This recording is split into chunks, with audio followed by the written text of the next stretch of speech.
Hi, sometimes we tend to complain that in the new generation of a certain model, the manufacturer changed too little compared to its predecessor. That the engines, for example, stayed the same, and that overall they just took the easy way out. But today I'd like to show you a car that's built on exactly the same platform, has the same engine as before, the same central exhaust, the same round screen inside, and on top of that, the same boxy shape. Namely, the new sporty Mini JCW. Let me emphasize the new one. This is the F66. And you know what? Thank goodness it's so similar to its predecessor. Because small gasoline hot hatches like this one have been going extinct for a long time now. I invite you to the test of this year's Mini John Cooper Works. And if you're new to my channel, my name is Zakar OFF. Let's get started.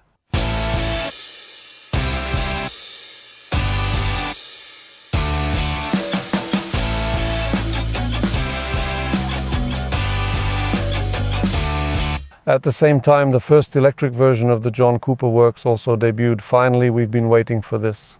Of course, it's more powerful than the gasoline version because it has 258 horsepower, and in boost mode, we have 285. After the facelift, we have the same amount of power, which is 231 horsepower, but a much stronger torque. Higher because it's 380 Nm from 1500 RPM, which, to be honest, you can really feel in this car. It handles really well. I won't go into details, I'll get back to the gearbox later. For now, I'll just add that in the new generation John Cooper Works, unfortunately, you can no longer get a manual transmission because probably no one wanted it anyway. So now enthusiasts who would like to long for a manual can at most just click these paddles under the steering wheel. Actually, they're not really paddles, they're more like popsicle sticks. But since I'm already making fun of this car, maybe let's rather make fun of the electric one. Listen, for a hot hatch, a few hundred extra kilos of weight definitely won't help it in the corners, even if they're really well set up just above the asphalt. It also has a much lower top speed than this car. Here it's 250, there it's only 200, although 200 for an electric car is still pretty good. Not to mention the range, which is declared at just over 300 kilometers, so in practice it'll probably be well below 300, and in winter I don't even want to think about it. So for me, it's good that there's an electric version, and even better that there's still a combustion engine version. By the way, how do you make a John Cooper Works enthusiast's heart beat faster when they see an almost identical new generation? It's very easy. You just need to introduce an electric version, and just the thought that this could have been the only available electric version, and immediately we love the combustion engine version more, just the way it is, as it is. It has, as I mentioned, a boxy shape, very short overhangs, characteristic stripes. It's just a mini but a very recognizable one. I noticed that there's no longer an air intake on the hood, which used to be a distinctive feature of the John Cooper Works. In the redesigned rear lights, we still have the motif of the British flag, although that can actually be changed. There's a single centrally mounted exhaust tip, just like before, and the exhaust not only looks good, but also sounds good.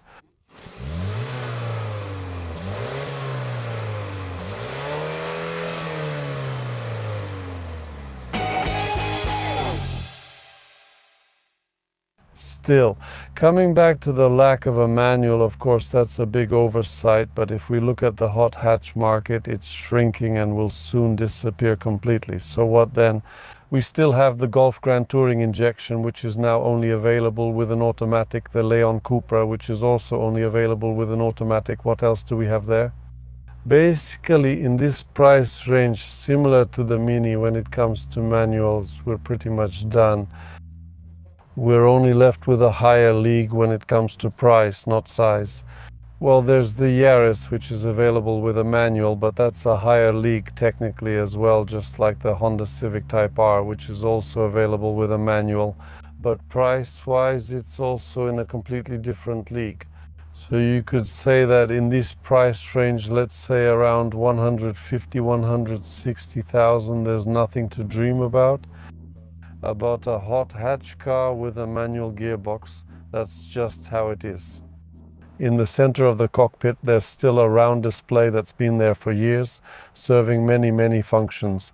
The screen is of excellent quality. It's now a solid display with very high resolution, and its interface, listen, is a labyrinth of different icons and widgets.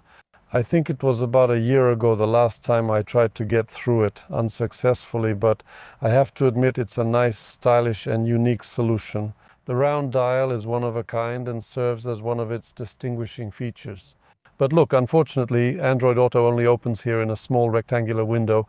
Just an interesting fact. And since I've already started complaining, shall we touch? I have the impression that not much has changed when it comes to the approach to finishing in this car compared to the F506, because we have a console here which at the top is just as hard as the entire front console used to be. It's finished with a material that I also remember from the previous generation, and it has various colorful accents and different kinds of embellishments that really do their job. The same goes for the approach to the most important buttons and knobs. Everything is fairly well arranged, recognizable and familiar. For example, there's a little piece of furniture inside that serves as a storage compartment, so I would say that the interior hasn't undergone any huge transformation. As for the fit and finish, I have to admit that it's such a simple, minimalist, almost austere interior. You can see that there's really nothing here that could break off, and what I managed to grab is, well, maybe a bit tighter here, but it absolutely doesn't creak. Here's an interesting fact about the phone, or actually phones, because theoretically you could fit two phones in here. However, the charger is only in the middle, so if you put in two phones, neither will charge, and if you put in one so it can charge, you can't fit a second one. And the most interesting thing is that in order for this vertical position to be relatively stable, we have to do something like this. And I think it actually encourages you to do it, to make a move like this. I suppose that after a few weeks, though, the screen on our phone will already be slightly scratched. Although it has to be said that the little clamp holding it upright is finished with a kind of soft rubber on the inside. Attention, take a look At what I have here. Build Your Dreams Seal 6 Demi. So finally, another option on the large station wagon market besides the Passat and Superb. See if this car is worth your attention. You should definitely check out the link in the description, because there you'll find a link to MUBIPL, recommended by Zakar, which means to the insurance comparison tool that will find the best possible policy for your car. Check it out yourself, fill out the form. It will literally take a minute, and it will be a minute well spent, because besides finding the cheapest offer, you can also get 100 zlotys cashback. Check it yourself, let's not overpay for insurance. And thank you in advance, because by buying through MUBIPL Umani by Zakar, you support not only your own household budget, but also this channel. Thank you. From generation to generation, the Mini, under the care and wings of BMW, has grown so much that even someone 2 meters tall will fit in here. And here's the proof. Here you go, I'm sitting perfectly in relation to the steering wheel. Of course, we can adjust the steering wheel here within a sufficient range. I may not have a lot of extra space above my head. I can feel that the headliner is just above me, but I'm not touching it, so I don't have to slouch. Well, I'm sitting relatively high because my line of sight is roughly at the level of the interior mirror. At this height, it could have been better. But look at the pillars. They are set almost vertically, so they don't get closer to me at the top, and they don't limit visibility. So I'm even able to forgive the slight obstruction of the road at this point, because here at the height of the pillars, it's actually much better. Here are the spaces for your knees, somewhere between the steering column and this element with the control buttons. It's a bit tight, maybe a snug fit, but I can't really say I have anything to complain about. If this area were finished with something soft, I would definitely be very happy, but other than that, there's really nothing to complain about. Here's an interesting fact about the steering wheel. Recently I drove a Lexus with a yoke, and I complained that there was only one legal setting because all the others made the car not so easy to drive. And in this car, even though we have a full steering wheel here, it's very similar. Notice that we can only hold it the proper way, because higher up the steering wheel is so thick that you can't really hold it there. You can't wrap your hand around it, not even a big one like mine. But higher up here, that would be too high. It doesn't make sense, so we go lower. Here we have these spokes that are too thick, so from here we'd have to jump all the way down to here. That's not very comfortable either. So in fact, this clever shape of the handlebar forces you to hold it exactly as you're supposed to. The whole time I squeeze myself inside, and this isn't one of those cars you can get into with dignity. Oh yes, we can pull the headrest up. Listen, quite high. Honestly, there's a surprisingly large amount of headroom. I thought it would be really bad. Of course, my head touches the ceiling, but I almost don't have to slouch, so it's better than I expected. But of course, the worst test is still ahead of us because the electric seat is starting to move me. Fortunately, there's a system that sensed the resistance and it's not breaking my legs anymore. So I didn't fit. That's probably no surprise, right? Besides, there's space here for just one cup for the passengers. Very interesting plastic armrests on both sides. Interestingly, we have two fully legit ISOFIX mounting sets, and there's no foldable armrests in the middle here. This kind of bulge should be more than enough for us, so well, we just have to ride here as a pair and be glad there's no third seat in the back, right? Now let's take a look at the trunk, which, well, in the B segment will be a mini trunk of 210 liters. What did you expect? However, the good news is that under the floor of this trunk there's still quite a large compartment. You could almost say we have just as much space here. Of course, that's probably also included in those 210 liters. We can set the floor in the upper position, or we can set it in the lower position. However, the upper position is nice because once we move it up here, then we can fold the backrests once and twice, and we have a flat floor.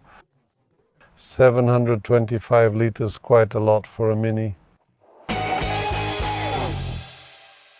And now the driving impression. I have to say I don't envy the engineers who tried to find the golden mean here, because on one hand we're selling the customer a John Cooper Works, and of course they have the right to expect that this car will handle great in corners and be sporty.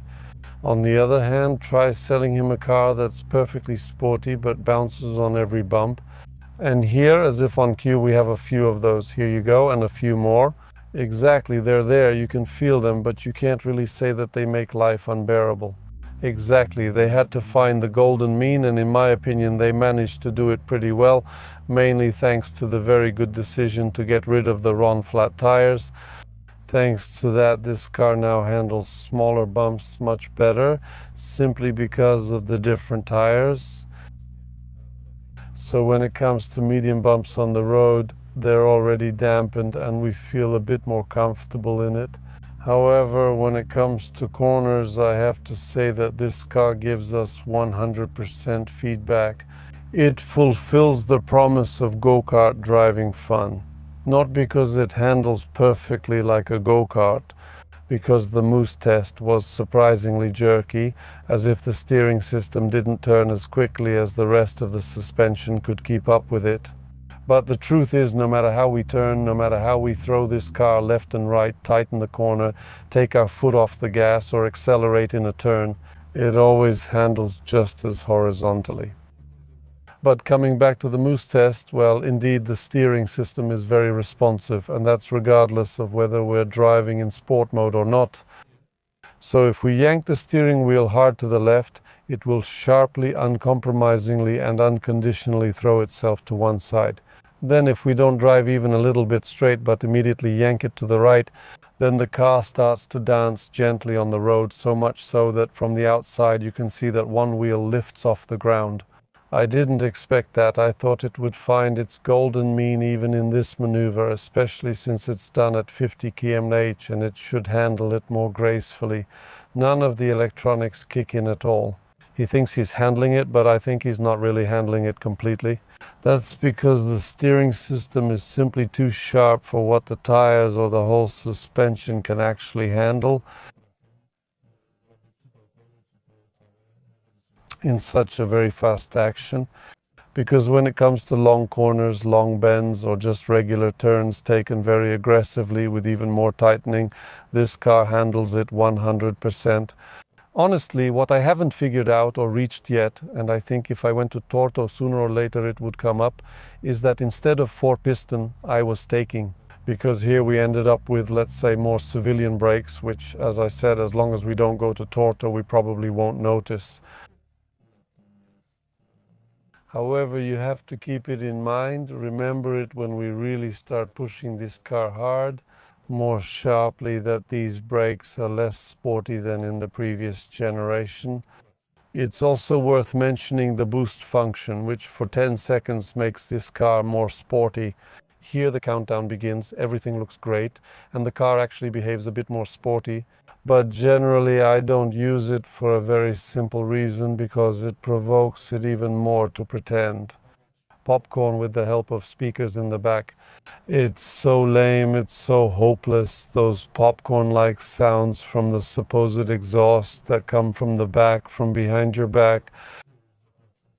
And yes, as much as I'm able to drive this car fairly smoothly, and even when I'm driving faster and more dynamically, I still try not to take my foot off the gas, so as not to provoke those popcorn sounds. But in boost mode, it doesn't take much for those popcorns to appear. It's awful, I haven't checked. I hope it can be turned off, but I haven't looked. So what now? We're heading out, we've got this stretch. Oh, we can turn here, we can go this way, it just behaves perfectly. Now gas boost. Do you hear that? It's a disaster. I need to find it and turn it off, because I can't go on like this. Fortunately, after a moment, we also find the golden mean when it comes to driving this car, so we don't have to listen to that anymore. Besides, since we're already talking about manual gear shifting, the gearbox is very fast, and at the same time it doesn't overuse its speed, meaning it doesn't throw itself into gear changes at every opportunity. Because in many situations when the revs are just near the lower limit, it still allows the engine with its higher torque to pull up to higher revs without the need to downshift, which I really like, when the transmission control electronics trust the engine enough to handle it. And in this case, it often happens that it really does handle it. Driving this car is all the more enjoyable. Overall, the whole experience of driving this car is just fun. We drive and wait for the next turns, and then we turn and it just lines up. Sometimes the rear axle slips, but not in a way that makes you feel like something's going to happen. Exactly. Sometimes one wheel lifts up. Sometimes it feels like there's too much popcorn at the back. But all in all, it's a car that doesn't cost an absurd amount of money, and it gives you a lot of driving pleasure. And that's exactly what I mean, that go-kart-like pleasure. So I would say that all this city driving comes down to just surviving the straight line driving and hitting all the potholes, which really don't break our bones or knock our teeth out, but you can feel them. For me, this has been a pretty short adventure with this car, but after just a couple of days, it's definitely been a very pleasant experience, and one that I'll remember fondly. Let's move on to the price, because that's interesting. The starting price is 160,900 zlotys, so you might immediately think that after selecting a few options in the configurator, it'll quickly go over 200,000, but fortunately that's not the case. Because first of all, the John Cooper Works has quite a rich standard equipment, so there aren't many things left that you actually have to pay extra for. Secondly, a dozen or so thousand is really enough for us to equip this car the way we want, and the version without the roof costs just under 18,000 more. Is that a lot or a little? For a sports car with a great driving experience, I think it's reasonable. This is one of those cars that in the catalog looks like it's been done before, but then you get in and you're glad that what's important has remained. Because with this car, it's not just about style, and in its sports version, it's not just about performance. Mini is also about not costing a fortune, and in the Mini John Cooper Works 2025, these three qualities come together. It has a familiar engine, a familiar shape, and a familiar character, and at a time when hot hatches are disappearing from the market, this car hasn't just survived. It still has the courage to be a little better than before and to keep competing on price, even with the cheapest ones. And maybe that's exactly why this Mini gives you more driving joy today than many sports BMWs, because it gives you that without costing millions. Thank you very much for watching this episode. Remember to subscribe and see you in the next videos. Bye.